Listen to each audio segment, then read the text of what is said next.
ভিডিওতে কি রান্না করছি তোমরা পুরো ভিডিওটা সেটাই দেখবে, কিন্তু আজ ভিডিওর স্টার্টিংয়ের গল্পটাই আলাদা।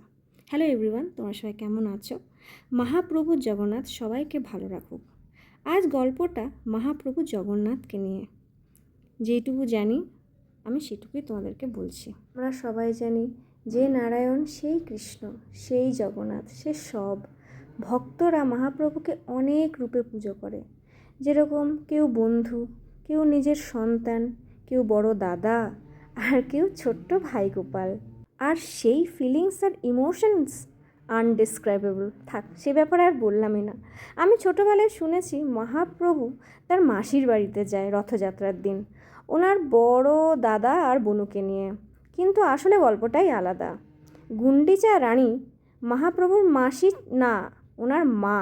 যখন প্রথমবার মা গুন্ডিচা রানী জগন্নাথ, বলভদ্র আর সুভদ্রা মায়ের মূর্তি দেখলেন, আসলে আমরা সবাই জানি রাজা এই জগন্নাথ মহাপ্রভুর মূর্তি বানাতে দিয়েছিলেন এক কারিগরকে। সে কারিগর ছিলেন স্বয়ং বিশ্বকর্মা।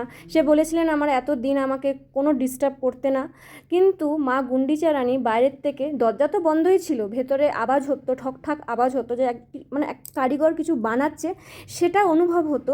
কিন্তু যেহেতু উনি মানা করেছিলেন যে আমাকে কেউ ডিস্টার্ব করতে না, ডাক দিতে না, ওই জন্যই রাজা রানী দুজনেই কেউ ডিস্টার্ব করতো না। কিন্তু একটা সময় আসলো যখন ভেতর থেকে মানে সেই ভেতর থেকে কোনো আওয়াজই আসা বন্ধ হয়ে গেছিলো।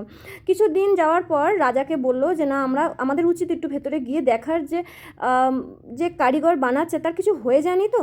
তো তখনই রাজা রানী দুজনেই পট খুলে, মানে দরজা খুলে দেয়, আর তখন স্বয়ং মহাপ্রভু, মা সুভদ্রা আর বলভদ্র দেবের দর্শন পেলেন।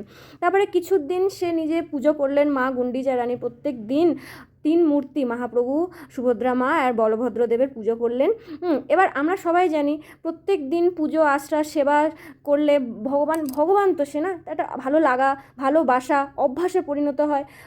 মা গুন্ডিচা রানীর প্রত্যেক দিন কত নানান রকমের ভোগ, তার ঠিক সেবা, প্রত্যেক দিন সে এগুলো পুজো আশ্রা করা আরম্ভ করলো, আর সে করতেও থাকলো। কিন্তু একদিন এরকম আসলো যে রাজাকে মন্দিরে 3 মূর্তিকে নিয়ে স্থাপনা করতে হবে। এইটা শুনে মা গুন্ডিচার মন খুব খারাপ হয়ে গেছিলো। সে তার মনের দুঃখ ভগবানকে প্রকাশ করলো যে তুমি তো এখন মন্দিরে চলে যাবে, আমি কাকে পূজা করব, আমি কাকে ভোগ রান্না করে নিবেদন করব। তখন ভগবান আমার তো কোনো সন্তানও নেই, গুন্ডিচা রানীর কোনো সন্তান ছিল না। তখন ভগবান জগন্নাথ বলল, আজ থেকে আমি তোমার পুত্র, তুমি আমার মা। প্রত্যেক বছর ঠিক রথযাত্রার দিন, মানে রথযাত্রার দিনে আমি তোমার কাছে আসবো, আমার দাদা আর বোনকে নিয়ে 1 সপ্তাহ থাকবো। খারাপ করো না মা, প্রত্যেক বছর দাদা আর বোনকে নিয়ে তোমার কাছে আসবো, তোমার কাছে থাকবো। তুমি মন ভরে আমায় পুজো করো, আমায় ভালোবাসো, যা যা খাওয়াতে ইচ্ছা করে তুমি আমাকে রান্না করে খাইও।